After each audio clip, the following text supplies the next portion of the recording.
Hello friends, how are you all. Friends, हम लोगों ने लास्ट वीडियो में HSSC PTI का जो एग्ज़ाम हुआ था उसका इंग्लिश के सेक्शन को डिस्कस किया था और बच्चों ने कमेंट भी किए थे सर कि जो भी प्रीवियस ईयर के जो HSSC के एग्ज़ाम हो चुके हैं और जो उनके अंदर इंग्लिश का जो सेक्शन है सर उसको भी डिस्कस कर दीजिए। ठीक है जी।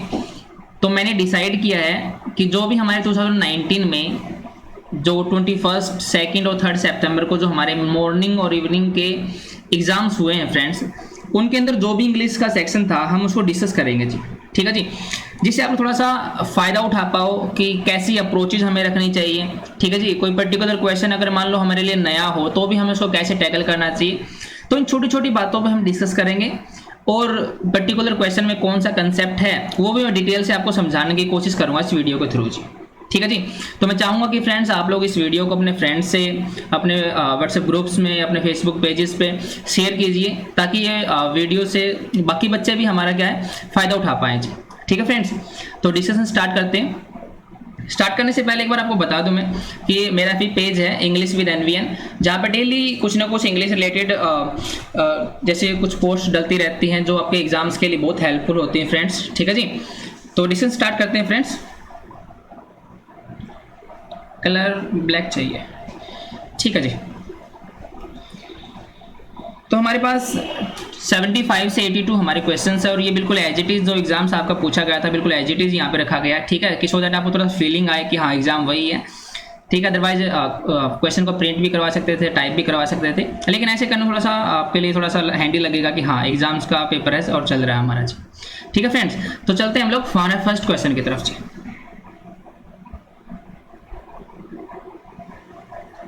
फर्स्ट क्वेश्चन हमारा है, it's late, it's time, dash home. देखो बहुत इजी कंसेप्ट फ्रेंड्स, हमारा ये इमेजिनेशन का कंसेप्ट है। इट्स लेट मतलब बहुत देर हो चुकी है और अब टाइम है घर चले जाओ। इट मीन्स हम लोग ऐसी सिचुएशन के बारे में जूम कर रहे हैं जो हुई नहीं है। इट मीन्स वो घर अभी तक नहीं गया है और वो टाइम जा चुका है जो जाने का था उसका जी। ठीक है, इट मीन्स हम लोग प्रेजेंट में इमेजिनेशन को दिखा रहे हैं यहाँ पे, और जब भी प्रेजेंट में इमेजिनेशन को दिखाते हैं तो वी नीड वर्ब की सेकंड फॉर्म यहाँ पे जी। ठीक है जी, तो that's why we have to use verb की सेकंड फॉर्म यहाँ पे जी। तो यहाँ पे आंसर क्या बनेगा फ्रेंड्स, वी वेंट। देखो ध्यान रखना इट्स टाइम में कभी भी मोडल मत यूज करना वहाँ पे। ठीक है, क्योंकि वर्ब की फॉर्म ही मूड वहाँ पे दिखा देती है जी, और वर्ब की फर्स्ट फॉर्म तो कभी यूज होगी नहीं हमारी। ठीक है, होता क्या फ्रेंड, थोड़ा सा मैं आपको दिखाता हूँ इसके थ्रू। जैसे होता क्या फ्रेंड, थोड़ा सा कंसेप्ट को हम लोग समझते हैं इसके थ्रू। हाँ जी, जो इट्स टाइम होता है ना फ्रेज, इट इज़ टाइम बोल देते हैं, थोड़ा सा ब्रीफ में हो जाएगा। इट्स टाइम होता है, ऐसे ही होता है हमारा इट इज़ अबाउट टाइम होता है, और ऐसे ही हमारा होता है इट इज़ हाई टाइम। ठीक है जी, बहुत बार कई बार क्वेश्चन रिपीट हो जाते हैं इससे, तो आप लोग सीख ही लो इससे। तो फ्रेंड्स समझने की बात ये है, जब भी सेंटेंसेज में इन फ्रेजेज का आप यूज करोगे तो इसका मतलब ये होता है हम लोग ऐसे एक्शन को डिनोट करना चाह रहे हैं जिसका होने का टाइम जा चुका है। ठीक है जी, मतलब वो उस टाइम तक हो जाना चाहिए था लेकिन नहीं हुआ, इसलिए आप लोग उस पर्टिकुलर टाइम को डिनोट करते हो वहाँ पे जी। ठीक है, तो वहाँ पे मूड का हमारा वेरिएशन होता है, तो इसलिए हम लोग इनके बाद सब्जेक्ट के बाद वर्ब की फर्स्ट फॉर्म नहीं यूज करेंगे, बल्कि कौन सी फॉर्म यूज करेंगे फ्रेंड्स, सेकंड फॉर्म। और उसके बाद अगर ऑब्जेक्ट है तो ऑब्जेक्ट यूज करेंगे फ्रेंड्स। तो आपको सिर्फ बात ये ध्यान रखनी है कि इन फ्रेजेस के बाद वर्ब की कौन सी फॉर्म यूज होगी, सेकंड फॉर्म। ठीक है फ्रेंड्स, एक वेरिएशन और भी इसका क्वेश्चन में आता है, वो वेरिएशन ये है फ्रेंड्स, जैसे मैंने फर्स्ट क्वेश्चन लिखा यहाँ पे, it is high time dash home. Option आपके पास है फ्रेंड्स,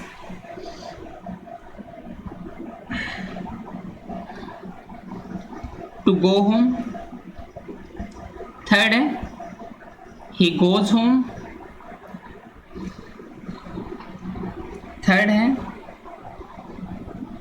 ही वेंट होम, और डी ऑप्शन हमारा friends both A and C. देखो आप लोगों को फ्रेंड्स इसके थ्रू मैं एक कंसेप्ट को सिखा रहा हूँ। एक बात तो हमें पता लग गई कि इट इज़ हाई टाइम यहाँ पे फ्रेज यूज हो गया फ्रेंड्स। ठीक है, और हमारे पास जो भी वर्ब हमें फिल करनी है वो यहाँ पे गो की वर्ब की फॉर्म फिल करनी फ्रेंड्स। ठीक है जी, अब एक बात तो क्लियर है कि यहाँ पे जो ही है फ्रेंड्स वो सब्जेक्ट हो गया हमारा, वेंट वर्ब की सेकंड फॉर्म में, होम यहाँ पे नहीं आएगा, सॉरी वो रिडेंडेंट हो गया, तो यहाँ पे वर्ब की सेकंड फॉर्म फ्रेंड्स हमारी। ठीक है जी, तो होता क्या है फ्रेंड्स, हम लोगों को ये तो सीख लिया हम लोगों ने वर्ब की सेकंड फॉर्म आएगी, लेकिन एक वेरिएशन हो रही है यहाँ पे फ्रेंड्स, वो टू गो इन्फिनेटिव का। जब भी it is high time, it is about time या इट इज टाइम के बाद आप सब्जेक्ट यूज ना करो, डायरेक्ट आपको कभी वर्ब यूज करनी पड़ जाए तो वहां पे इन्फिनेटिव का यूज करना फ्रेंड्स। तो यहाँ पे टू गो भी ओके रहेगा और ही वेंट होम भी ओके रहेगा हमारा, तो इसलिए आंसर हमारा क्या बनेगा फ्रेंड्स, बोथ ए एंड सी। तो ये ध्यान रखना कि इनके बाद हमारा सब्जेक्ट प्लस वर्ब की सेकंड फॉर्म और ऑब्जेक्ट भी आ सकते हैं, या इसके बाद हमारे टू प्लस में वर्ब की फर्स्ट फॉर्म भी यूज हो सकती है फ्रेंड्स। ठीक है जी, आपको समझ में आया सभी को ये वाला। तो बढ़ते हैं हमारे क्वेश्चन नेक्स्ट की तरफ जी। ठीक है, सेकंड इसका राइट आंसर रहेगा। 76 हमारा नेक्स्ट क्वेश्चन है फ्रेंड्स, उसमें कह रहे हैं being a cold day neither my friend nor I was in a mood to go out. देखो फ्रेंड्स, मैं थोड़ा सा कंसेप्ट को आपको बताता हूँ क्या इसमें कंसेप्ट लगा हुआ है। ठीक है जी, फिर सो दैट आप लोग अच्छे तरीके से समझ भी पाओगे इसको। हाँ जी, होता क्या फ्रेंड्स, जो पार्टिसिपल्स होते हैं ना हमारे, ये क्वेश्चन बेसिकली पार्टिसिपल से है। पार्टिसिपल्स होते हैं हमारे, प्रेजेंट पार्टिसिपल होते हैं, एक पास्ट पार्टिसिपल होते हैं और एक होता है perfect participle.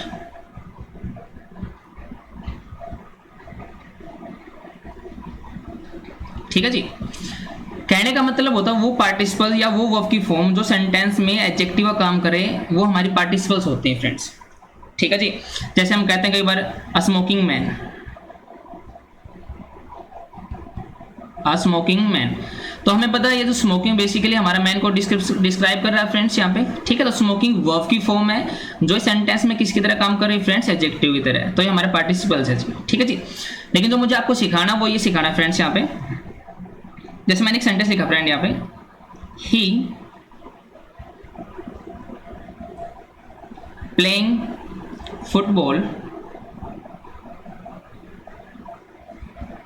Is my brother, is my brother. अब समझने वाली बात यहाँ पे फ्रेंड्स ये है, जो ये प्लेइंग फुटबॉल लिखा ना आप लोगों ने, ये बेसिकली किसके लिए इंफॉर्मेशन दे रहा है फ्रेंड्स, यहाँ पे ही के लिए। ही हमारा प्रोनाउन हो गया, नाउन या प्रोनाउन के बारे में जो भी इंफॉर्मेशन देता है फ्रेंड्स उसको क्या बोलते हैं आप लोग, एडजेक्टिव। तो वर्ब की फॉर्म जब भी एडजेक्टिव बनती है किसकी फॉर्म कहलाती है फ्रेंड्स, वो पार्टिसिपल्स की। तो बेसिकली प्लेइंग फुटबॉल यहाँ पे पार्टिसिपल का काम कर रहा है फ्रेंड्स यहाँ पे। ठीक है, अब इसी सेंटेंस को मैं एक तरीके से वो लिख पाऊंगा फ्रेंड्स यहाँ पे, वो कैसे होगा यहाँ पे समझना,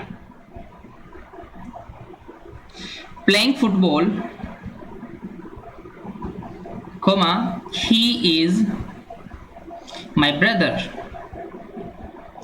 अब बात एक ही फ्रेंड्स यहाँ पे कि जो फुटबॉल खेल रहा है वो मेरा भाई है, लेकिन मैं यहाँ पे इस सेंटेंस के थ्रू आपको ये समझा रहा हूँ कि जो प्लेइंग फुटबॉल है ना, ये बेसिकली किसके लिए लिखा गया है, ही के लिए। तो आप बात को ध्यान में रखना हमेशा कि जो भी पार्टिसिपल्स फॉर्म होती है या जो भी पार्टिसिपल फ्रेज होता है वो आगे आने वाले सेंटेंस के सब्जेक्ट के लिए यूज होता है हमेशा जी। ये बात क्लियर कर दी मैंने आप लोगों को। ठीक है, अब आते हैं सेंटेंस में, जो हमारा क्वेश्चन में है जी। सेंटेंस में फ्रेंड यहाँ पे कह रहे हैं बीइंग कोल्ड डे, मतलब जो ये इंफॉर्मेशन है ये किसके लिए लिखी होगी, ना तो माई फ्रेंड्स के लिए यहाँ पे फ्रेंड्स और ना ही आई के लिए है। इट मीन्स यहाँ पे ना तो ये माई फ्रेंड सब्जेक्ट इसके लिए है और ना ही आई के लिए है, बेसिकली यहाँ पे आई सब्जेक्ट रहेगा फ्रेंड्स। ठीक है जी, अब बात कैसे करेंगे हम लोग यहाँ पे कि कोल्ड डे तो माई फ्रेंड्स नहीं हो सकता, ना ही हमारा आई हो सकता है। इट मीन्स इस पार्टिसिपल को सब्जेक्ट की जरूरत है फ्रेंड्स। यहाँ पे सब्जेक्ट आगे वाले सेंटेंस में नहीं है, इसलिए हम लोग यहाँ पे सब्जेक्ट इसको दे देंगे और वो क्या फ्रेंड्स बनेगा हमारा, इट। तो बात को ध्यान रखना, जब भी यहाँ पे कोई टाइम हो, कोई डे हो, ठीक है जी, उसका सेंटेंस में सब्जेक्ट नहीं होता, इसलिए आपको हमेशा वहां पे क्या यूज करना पड़ेगा फ्रेंड्स, इट। क्लियर फ्रेंड्स, तो इसका राइट आंसर क्या बनेगा हमारा, डी। ठीक है जी, आई होप आपको मैं क्लियर कर पाया कंसेप्ट। 77 की तरफ बढ़ रहे हैं friends. If you need a coat you will have to buy dash as I can't give you mine, मतलब अगर तुम्हें एक कोट की जरूरत है तो तुम्हें खरीदना पड़ेगा, बिकॉज मैं तो देने वाला नहीं मेरे वाला जी। ठीक है, सिंपल सी बात ये है। अब एक बात को ध्यान रखना फ्रेंड्स, यहाँ पे मान लेते हैं आप लोगों ने यहाँ पे डी ऑप्शन को यूज किया, इट को। देखो क्वेश्चन का आंसर बताना दूसरी बात है, लेकिन उसको थोड़ा समझा के करना वो दूसरी बात है फ्रेंड्स। ठीक है, मैं आपको थोड़ा सा वो पॉसिबिलिटी दिखा रहा हूँ कि कई बच्चे सोच भी सकते हैं यहाँ पे कि ईट आ जाए, लेकिन अगर ईट आए तो इसका मीनिंग क्या रहेगा, ये पर्टिकुलर ईट आ गया तो इसका ईट का मतलब बेसिकली किसके लिए हो गया फ्रेंड्स, कोट के लिए। तो वो ही कोट थोड़ा लेना उसको फ्रेंड्स, अगर ये इट आप लोगों ने यूज कर लिया, इसका मतलब वो इस कोट के लिए आ गया, तो ये कोट तो दे ही नहीं सकता वो, ये तो पहले ही मना कर दिया फ्रेंड उसने, इसलिए हमारा डी नहीं हो सकता। कोट एक ही खरीदना, इसलिए हमारा सम भी नहीं आ सकता क्योंकि प्लूरल के साथ आता है। तो बेसिकली फ्रेंड्स यहाँ पे क्या बचा हमारे पास बचा है वन या एनी। ठीक है जी। अब होता है क्या फ्रेंड्स, अगर तुम्हें एक कोट की जरूरत है, you will have to buy dash. ठीक है। अब एनी की सेंस होती है फ्रेंड्स ऑल की भी होती है और वन ऑफ ऑल भी होती है, मतलब कईयों में से एक के बारे में भी एनी यूज होता है और ऑल के लिए भी यूज होता है। तो थोड़ी सी वेग सिचुएशन है, वेग यहाँ पे पॉसिबिलिटी बन जाएगी अगर आप लोगों ने एनी यूज किया। तो यहाँ पे आंसर क्या बनेगा फ्रेंड्स हमारा वन का मतलब कोई एक खरीदना पड़ेगा तुम्हें। ठीक है जी, अपना खरीद लो क्योंकि मैं मेरे देने वाले नहीं हो जी। ठीक है जी, मेरे वाला नहीं मिलेगा तुम्हें, इसलिए हमारा आंसर क्या बनेगा फ्रेंड्स यहाँ पे वन, जो कि इंडेफिनिट प्रोनाउन है, ये पर्टिकुलर उस कोट के लिए यूज हो सकता है हमारा जी। ठीक है फ्रेंड्स, आगे बढ़ते हैं फिर 78 की तरफ। Although he worked very hard, Dash get first class marks।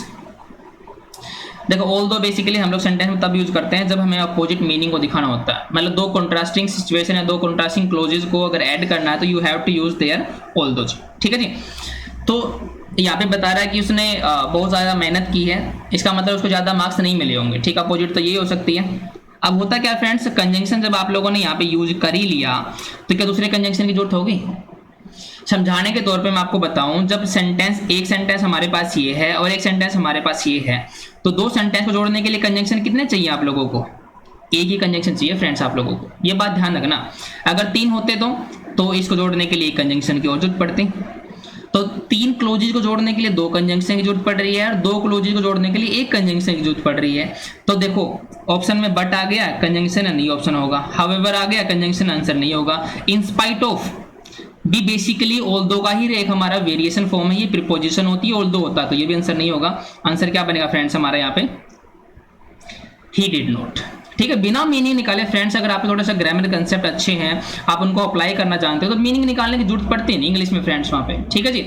हमारा क्या है, हम लोगों ने जिस भी स्टैंडर्ड से इंग्लिश सीखी होती है ना, हर जगह उसी को अप्लाई करने की सोचते हैं हम लोग। ठीक है, वो उस लेवल के लिए अच्छा था, लेकिन अगर आप लोगों को कंपटीशन एग्जाम्स के लिए इंग्लिश करनी है तो सो दैट आपको थोड़ा सा बेटर अंडरस्टैंडिंग बनानी पड़ेगी वहाँ पे। ठीक है जी। अब वो ट्रांसलेशन से काम नहीं चलेगा, मैं जाता हूँ, वो जाती है, मैं जा रहा हूँ जी। ठीक है जी। तो प्रॉपर अंडरस्टैंडिंग या कंसेप्ट को सीखना पड़ेगा, उनको अप्लाई करना पड़ेगा जी। ठीक है फ्रेंड्स, तो आगे बढ़ते हैं हमारा 79 की तरफ। Colin told me about his new job। ठीक है जी, डैश वेरी मच। देखो ये कंसेप्ट मैंने क्लास में बिल्कुल जब भी हम लोगों ने प्रोनाउंस सीखा था तब सबसे पहले यही कंसेप्ट हम लोगों ने सीखा था फ्रेंड वहाँ पे। ठीक है जी। अब देखते हम लोग बताते हैं यहाँ पे, पहले तो समझना हम लोगों को, अगर मान लो सी ऑप्शन अगर आ गया यहाँ पे, he is enjoying very much, what, वो किसको एंजॉय कर रहा हमें लोगों को नहीं पता। ठीक है, मतलब इस एंजॉइंग के बाद यहाँ पे क्या यूज होना था फ्रेंड्स, यहाँ पे ऑब्जेक्ट, जो कि यूज नहीं हुआ यहाँ पे। ठीक है, ये इसलिए हमारा आंसर नहीं हो सकता। इसमें एंजॉइंग के बाद इट आ गया, लेकिन अगर ये एक क्लोज हो गई और एक ये क्लोज होगी फ्रेंड्स, दोनों कनेक्ट करने के लिए कंजंक्शन की भी रिक्वायरमेंट होगी यहाँ पे, जो कि नहीं है। इट मीन्स हमारा आंसर ये भी नहीं होगा। तो ये तो पता लग गया कि हम लोगों को यहाँ पे ए आएगा या आएगा हमारा दैट। ठीक है जी। तो कंसेप्ट थोड़ा बड़ा है, मैं आपको थोड़ा सा छोटे में बता देता हूँ आप लोगों को। ठीक है, बात क्या फ्रेंड्स, जब भी सेंटेंस में यहाँ पे कोमा आ जाए ना, कोमे के बाद मतलब जो भी इन्फॉर्मेशन यूज करते हैं ना वो एक्स्ट्रा इन्फॉर्मेशन होती है, मतलब हम लोग वो सिर्फ बता रहे हैं सामने वाले को, थोड़ा सी पता लग जाए जी, बाकी बताने की जरूरत नहीं होती वहाँ पे। ठीक है जी। तो यहाँ पे आंसर बनेगा हमारा विच सॉरी। तो दैट यूज होता है हमारा नेसेसरी इन्फॉर्मेशन के लिए। ठीक है जी, डेफिनेट चीजों के लिए। और जो विच होता है फ्रेंड्स वो होता है हमारा किसके लिए, इनडेफिनेट चीजों के लिए, जो एक्स्ट्रा इन्फॉर्मेशन होती है फ्रेंड्स। तो जब भी कभी कोमे के बाद आपको दैट या विच में से कुछ भी यूज करना पड़े फ्रेंड्स, तो you have to use which there. ठीक है जी। तो ये कंसेप्ट था, आपको हिंदी बनाने की जरूरत थी नहीं, तो इसलिए आंसर हमारा क्या हो जाएगा, विच। ओके फ्रेंड्स, आगे बढ़ते हैं 80 पे। हमें कोई वर्ड गिवन है और हमें बताना है इसका अपोजिट। ठीक है, पहले आपको ये चेक करना पड़ेगा कि अब बताना क्या है जी, ऐसे नहीं कि क्वेश्चन देखा और वो ऑप्शन लगा के आगे बढ़ गए जी। ठीक है, पहले देख लो कि बताना क्या है फ्रेंड्स वहाँ पे। ठीक है, कई बार बच्चे इसमें भी गलती करते हैं कि सिनोनिम पूछा था एंटोनिम बताया, क्वेश्चन बहुत ईजी था लेकिन नंबर चला गया फ्रेंड्स। ठीक है जी। वर्ड हमारा है क्विकजोटिक।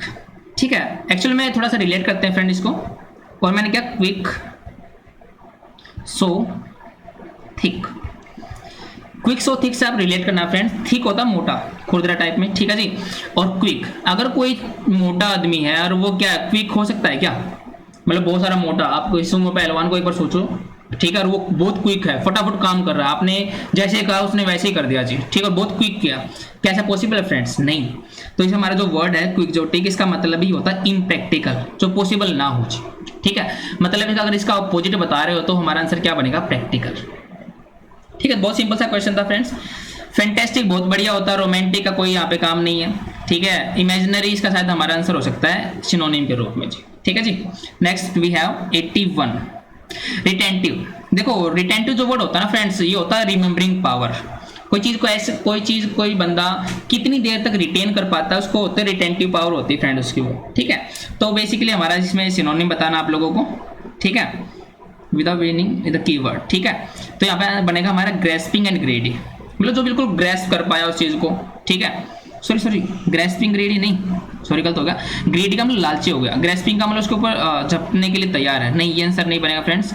एक्सपेरिमेंटल नहीं है, एक्सपेरिमेंट कोई काम नहीं है। सीक्रेटिव नहीं है, नॉट फॉरगेटफुल बनेगा फ्रेंड्स, मतलब चीजों को जो भूलता ना हो, जो रिमेंबर करता हो फ्रेंड्स, ठीक है जी। सॉरी मैं फर्स्ट बता पाया था, लेकिन आंसर हमारा क्या बनेगा इसका? D, not forgetful, right friends. तो हमारा 80 का बनेगा डी आंसर। अब बढ़ते हैं 82 की तरफ फ्रेंड्स। बहुत इजी क्वेश्चन है फ्रेंड्स, ठीक है, थोड़ा अगर आप लोगों ने कंसेप्ट को अप्लाई किया तो ये वाला क्वेश्चन भी आप कर ले जाओगे, ठीक है। We are good friends, we dash each other for a long time.